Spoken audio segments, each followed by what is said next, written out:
Bien, aujourd'hui nous allons lire dans les Actes des Apôtres, Actes chapitre 9.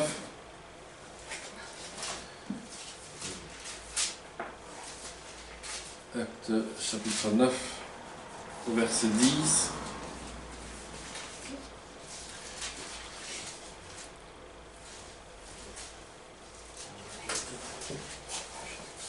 Actes chapitre 9, verset 10.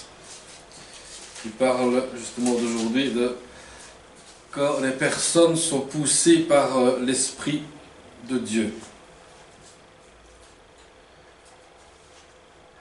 Acte 9, verset 10 dit « Or il y avait à Damas un disciple du nom d'Ananias.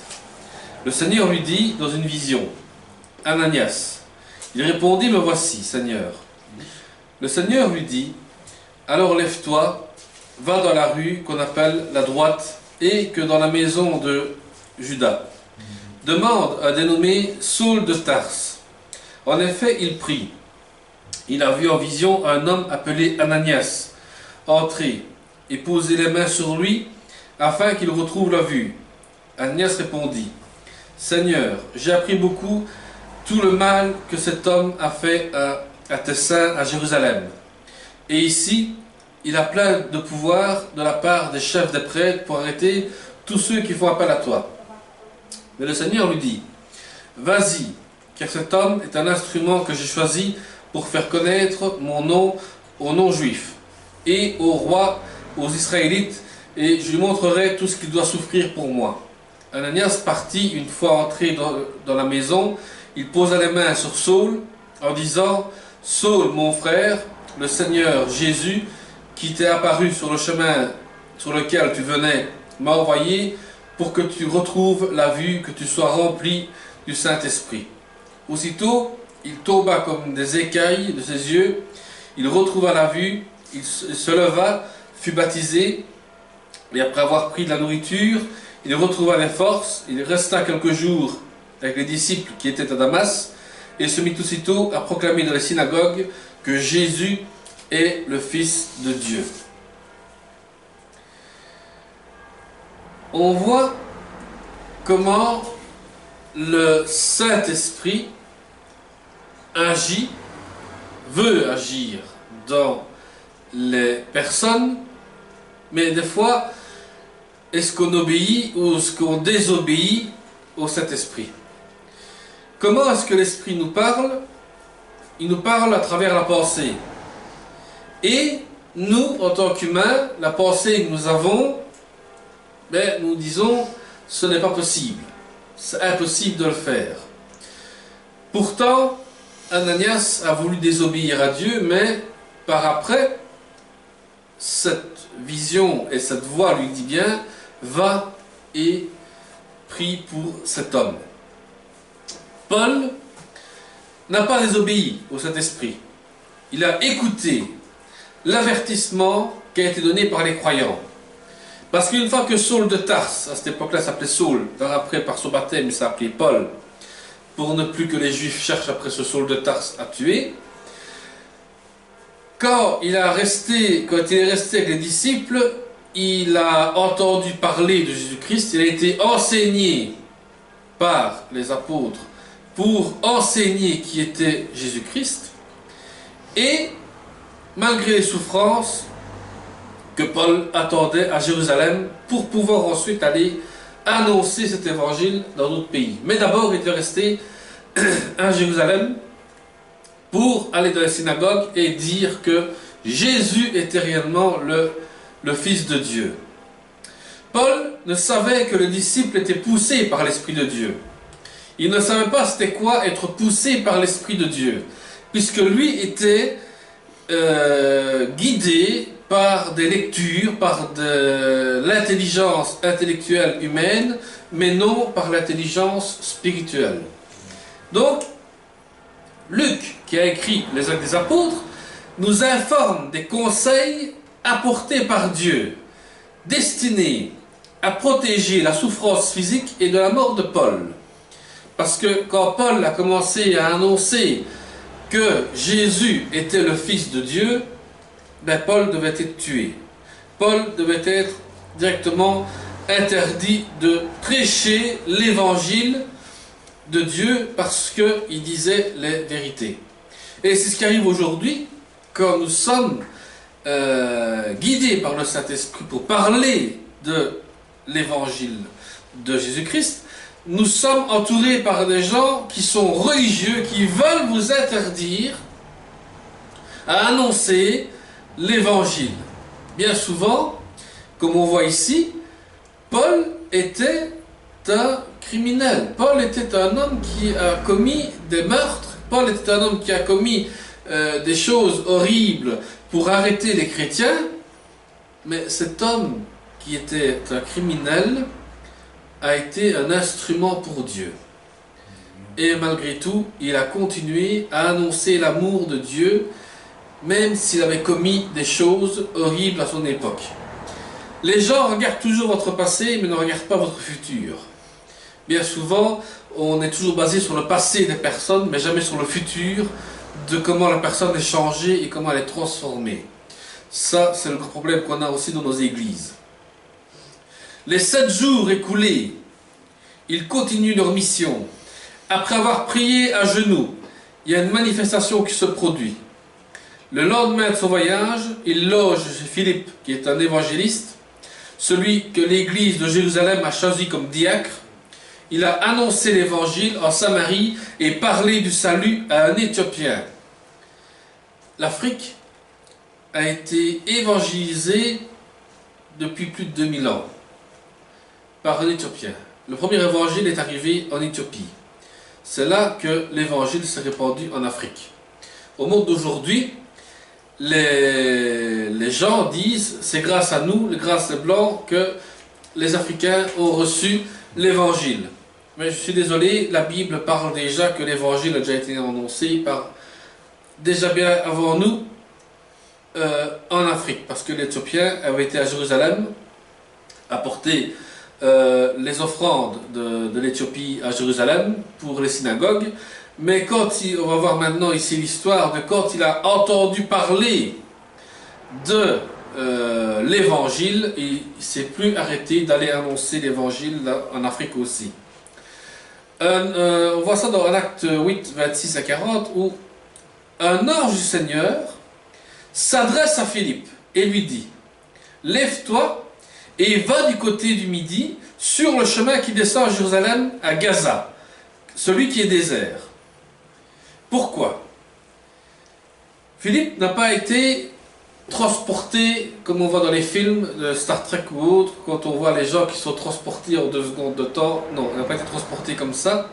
Il s'est levé et a été vers Gaza. Donc depuis Jérusalem à Gaza, il y a quand même quelques kilomètres à faire à pied. Et Gaza était désert à ce moment-là. Et dans le désert, il voit un Éthiopien, un eunuque.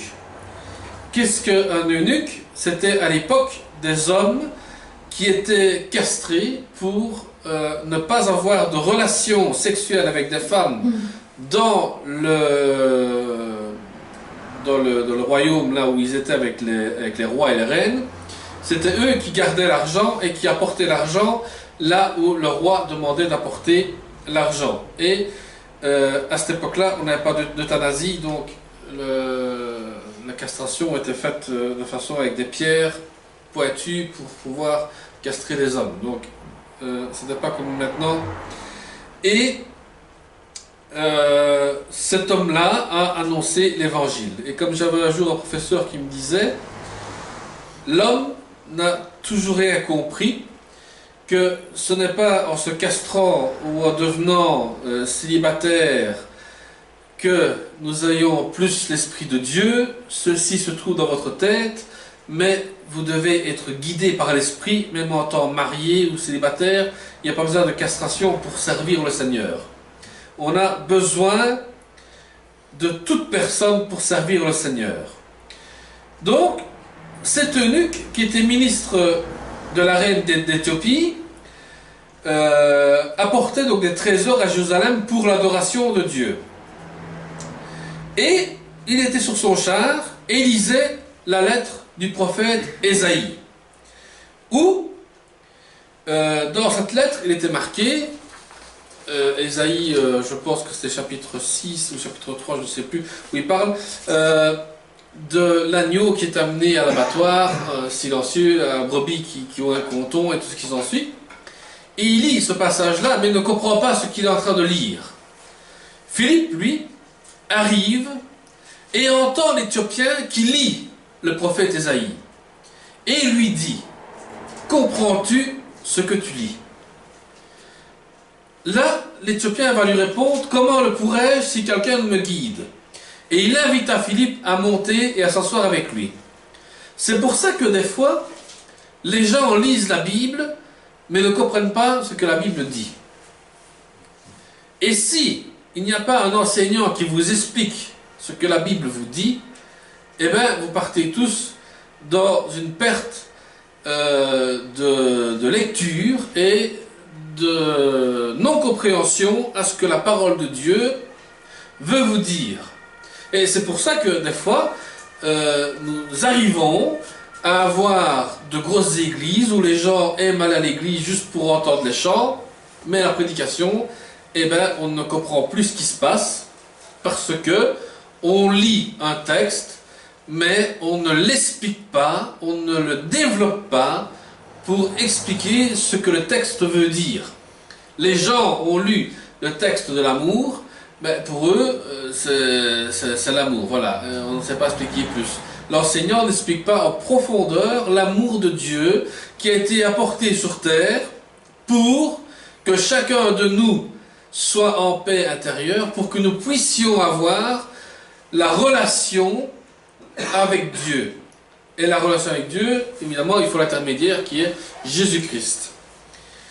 Et quand Philippe lit le passage de l'Écriture avec cet Éthiopien, qui lit, il a été mené comme une brebis à la boucherie et comme un agneau muet devant celui qui le tombe. Il n'a point ouvert la bouche. Dans son humiliation, son jugement a été levé, et sa postérité qui la dépeindra, car sa vie a été retranchée de la terre. Alors l'eunuque dit à Philippe, « Je te prie, de qui le prophète parle-t-il ainsi? Est-ce de lui-même ou de quelqu'un d'autre ?» Parce que c'est Ésaïe qui l'a écrit. Mais il n'a pas compris qu'Ésaïe parlait de Jésus-Christ. Cet Éthiopien n'a pas compris que Jésus-Christ devait venir sur terre pour mourir sur la croix pour nous. Cette brebis qui a été, cet agneau, pardon, qui a été tué pour que le sang coule, afin que nous ayons cette paix et cette relation avec Dieu sans qu'il n'y ait de sacrifice animalier. Alors Philippe ouvre la bouche et commence à dire par ce passage et lui annonce la bonne nouvelle de Jésus-Christ. Ce que tu as lu, c'est la venue du Christ qui est venu ici sur terre. Il y a quelques mois que Philippe parle de ça, que Jésus a été crucifié et ressuscité d'entre les morts. Ils ont été témoins de ça. Et il lui explique le témoignage. Et cet homme est touché par le témoignage qui parle de Jésus-Christ. Et comme ils continuaient sur le chemin, ils rencontrèrent de l'eau. Et l'eunuque dit, « Voici de l'eau, qu'est-ce qui t'empêche que je sois baptisé ?» Philippe lui dit, « Si tu crois de tout ton cœur, cela est possible. » L'eunuque répondit, « Je crois que Jésus est le Fils de Dieu. » Donc il fait arrêter le char. Philippe et l'eunuque descendent tous les deux dans l'eau, et Philippe baptisa l'eunuque. Et quand il fut sorti de l'eau, l'Esprit du Seigneur enleva Philippe, et l'eunuque ne le vit plus. Ici on voit que Philippe est parti. Mais l'eunuque, lui qui a accepté Jésus-Christ, a été baptisé. Il a vu de l'eau, il dit, mais qu'est-ce qui m'empêche d'être baptisé? Rien n'empêche de baptiser quelqu'un à n'importe quel moment où il se dit, moi j'ai envie d'être baptisé et j'ai envie, parce que je crois et de tout mon cœur que Jésus est mon Seigneur, mon Sauveur. Et alors, cet homme-là, joyeux, poursuit sa route. Et Philippe, lui, continue sa route vers Azote, qui est Césarée à cette époque-là, et a commencé à évangéliser toutes les villes par lesquelles il passait. Philippe avait 4 filles vierges qui prophétisaient, et elles avaient reçu le don de prophétie et le Saint-Esprit pour envoyer des messages directement de Dieu. Donc c'est là qu'on voit encore une fois le ministère de la femme dans l'Église accomplit un rôle, parce qu'elle est guidée par le Saint-Esprit et elle a reçu de Dieu des paroles de prophétie. Au monde d'aujourd'hui, on dirait que la femme ne peut pas se taire, parce que la Bible dit la femme doit se taire. Les femmes guidées par de mauvais esprits doivent se taire dans l'Église. Les femmes guidées par le bon esprit, par le Saint-Esprit lui-même, peuvent ouvrir la bouche et dire ce que Dieu a à dire. Le don de prophétie chez la femme est un plan actif de Dieu dans nos vies, pour un accomplissement de la parole de Dieu dans nos églises. Et beaucoup de femmes prophétisent dans la Bible. Il y a dans la Bible, aussi dans le Nouveau Testament, une femme qui avait prophétisé quand elle a vu Marie enceinte. Elle a dit: celui-ci sera notre sauveur, celui que tu portes. Une femme avait prophétisé dans la synagogue. Et dans le livre de Juges 4, verset 4, dit: dans ce temps-là, Déborah, prophétesse, femme de Lapidote, était juge en Israël. Donc on voit aussi dans la Bible qu'une femme était juge dans le pays d'Israël. Parce que beaucoup disent une femme ne peut pas être juge. Pourquoi? Parce que l'homme veut toujours prendre le dessus de tout. Mais on oublie que la Bible nous dit que la femme est l'égale de l'homme, puisqu'elle est tirée de la côte de l'homme. Donc elle est toujours à ses côtés. Et une femme peut prophétiser et peut aussi entamer, par exemple, un travail de juge aussi, comme on voit ici dans Juge 4.4. Et Luc dit aussi, en Luc 2, 36 à 38, il y avait aussi une prophétesse, Anne, fille de Phanuel, de la tribu d'Azer. Elle était fort avancée en âge, elle avait vécu 7 ans avec son mari depuis sa virginité. Restée veuve et âgée de 84 ans, elle ne quitta pas le temple, et elle servait Dieu nuit et jour dans le jeûne et la prière. Et étant survenue, elle aussi, à cette même heure, elle louait Dieu, et elle parlait de Jésus à tous ceux qui attendaient la délivrance de Jérusalem. Donc on voit encore une fois ici comment la femme est appelée à annoncer l'évangile. Pourquoi? Parce que le Saint-Esprit, on ne sait pas le freiner. Vous pouvez faire ce que vous voulez, vous ne savez pas freiner le Saint-Esprit. Une fois qu'il est là, il est là. Et il rentre dans la personne. À l'époque de l'Ancien Testament, c'était sur la personne. Et Dieu pouvait bouger sur cet esprit et le mettre sur quelqu'un d'autre. Comme on a vu dans l'Ancien Testament, Saul, le roi Saul, avait le Saint-Esprit sur lui, mais vu l'orgueil, Dieu a retiré sur cet esprit-là et l'a mis sur David, pour qu'il devienne le roi. Et Saul a perdu toutes ses forces, mais s'est mis ses forces dans l'humain. Mais l'humain, que veux-tu qu'il fasse? Un humain aujourd'hui, il va user toutes ses forces pour te détruire moralement, spirituellement, physiquement, tout ce que tu veux. Mais celui qui a reçu le don du Saint-Esprit agit selon le Saint-Esprit, et évidemment, nous voyons que le Saint-Esprit agit dans toutes sortes de choses. Et c'est comme ça qu'on voit aussi dans Paul de Tarse, qui lui a continué à enseigner dans les synagogues jusqu'à que les gens se convertissent et soient baptisés aussi dans l'eau, pour qu'ils puissent montrer que le baptême est le lavement symbolique de tes péchés, afin que tu puisses recevoir ce Saint-Esprit. Comment est-ce qu'on appelle ce symbole-là? Parce que quand Jésus fut baptisé dans l'eau et sorti de l'eau, il y a eu le Saint-Esprit qui est descendu sur lui. C'est pour montrer que chaque personne qui se baptise d'eau reçoit par après le Saint-Esprit. Pour montrer que ce corps a été lavé et maintenant il reçoit ce Saint-Esprit. Et c'est là qu'on voit aussi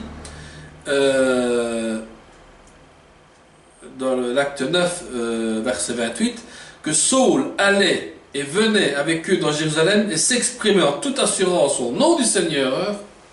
Il parlait aussi et discutait avec les hellénistes, mais ceux qui cherchaient à le supprimer, l'ayant appris, les frères l'emmenèrent à Césarée et lui firent partie pour Tarse. Pourquoi? Parce que Saul de Tarse était à Jérusalem et continuait à parler avec ces gens qui étaient hellénistes, donc c'est des gens qui sont extrêmement religieux, ne croient qu'en Dieu et ne veulent pas croire en Jésus-Christ, mais Paul allait avec assurance pour annoncer cet évangile.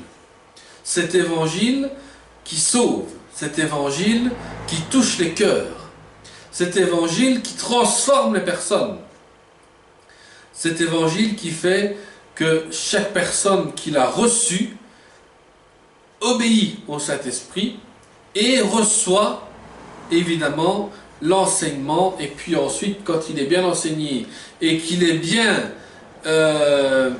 rempli du Saint-Esprit, commence à aller former d'autres disciples. Le rôle du Saint-Esprit est très important dans notre vie.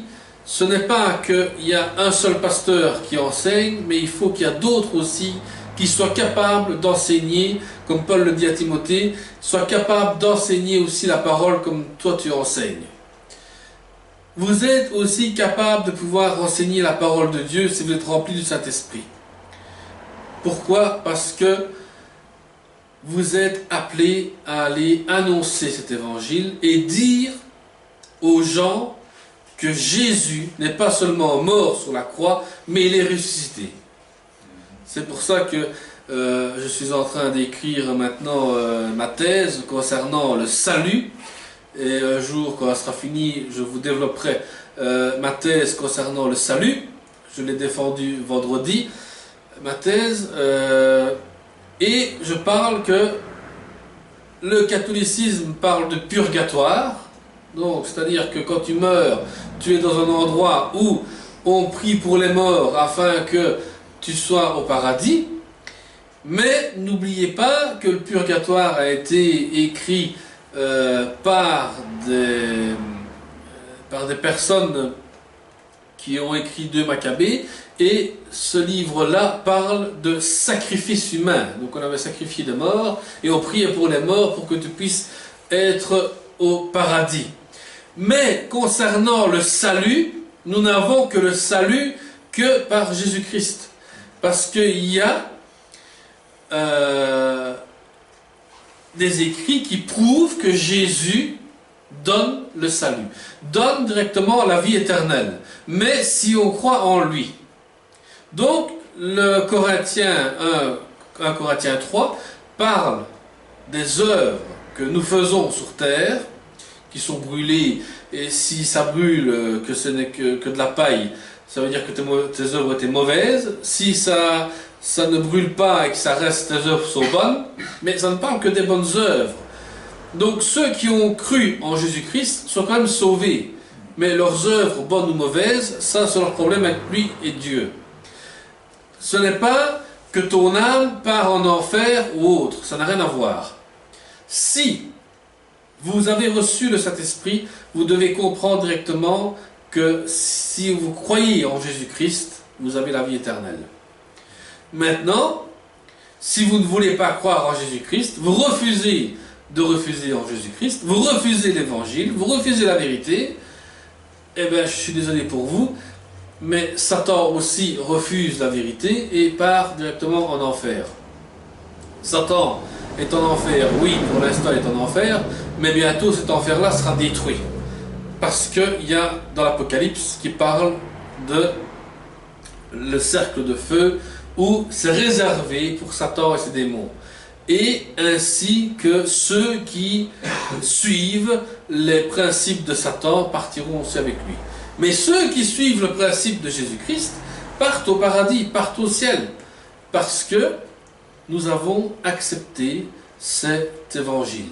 Nous avons accepté le Christ. C'est le principal, c'est d'accepter le Christ.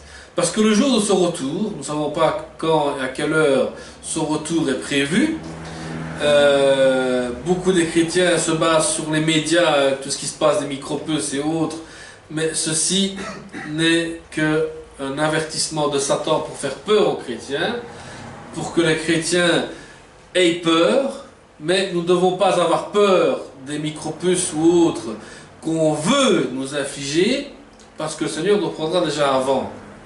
Donc, ça ne sert à rien de faire peur aux gens, les temps sont proches, les temps sont à la fin. Ce n'est que Satan qui veut vous faire peur là-dessus. Nous devons être en pleine sécurité en disant « J'ai reçu le Saint-Esprit, je suis en paix avec le Seigneur, je sais que si les temps sont proches ou si nous sommes dans la fin des temps, je serai repris avec le Seigneur. » Et si moi, ma famille, on a tous accepté le Christ, nous partirons tous ensemble avec le Seigneur. Et ça, j'ai déjà eu quelques visions, parce que je me tracassais pour ma femme et mes enfants, mais combien de fois le Seigneur ne m'a pas montré que ma femme et mes enfants m'attendaient sur un banc déjà dans le ciel, pour être sûr que nous soyons tous ensemble dans le paradis et en paix avec le Seigneur. Parce que l'Apocalypse dit que là, il n'y aura plus de cris, ni de pleurs, ni de larmes, il n'y aura plus rien. Parce que nous serons dans la paix et dans la joie avec le Seigneur. Tandis que ceux qui le refusent seront tourmentés toute leur vie dans ce grand problème qui est de ne pas accepter le salut en Jésus-Christ. Voilà, nous allons prier pour conclure. Seigneur, te remercions, te bénissons encore, Seigneur, encore une fois, et te demandons, Seigneur, que chacun de nous, Seigneur, puisse accepter le Christ dans leur cœur.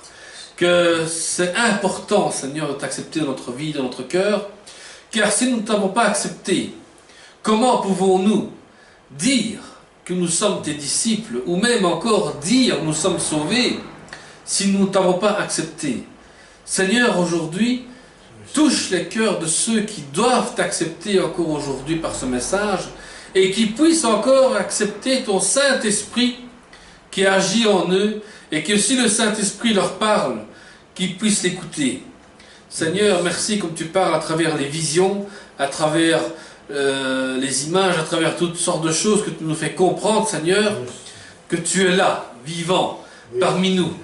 Et tu montres, Seigneur, qu'aujourd'hui, tu vas revenir nous chercher, Seigneur, dans ta paix et dans ta joie. Là où nous pourrons te louer et t'adorer, Seigneur, dans toute notre vie, Seigneur. Merci, Seigneur, comme tu nous sauves. Merci, Seigneur, comme tu nous gardes. Merci, Seigneur, comme tu vas encore toucher encore des cœurs, Seigneur, à travers nos prières, à travers notre lecture, à travers notre prédication. Seigneur, nous te demandons, Seigneur, encore aujourd'hui de parler à ces cœurs qui ont besoin de toi encore, Seigneur, aujourd'hui. Nous remettons toute ta main dans le nom de Jésus-Christ. Amen. Amen. Soyez bénis.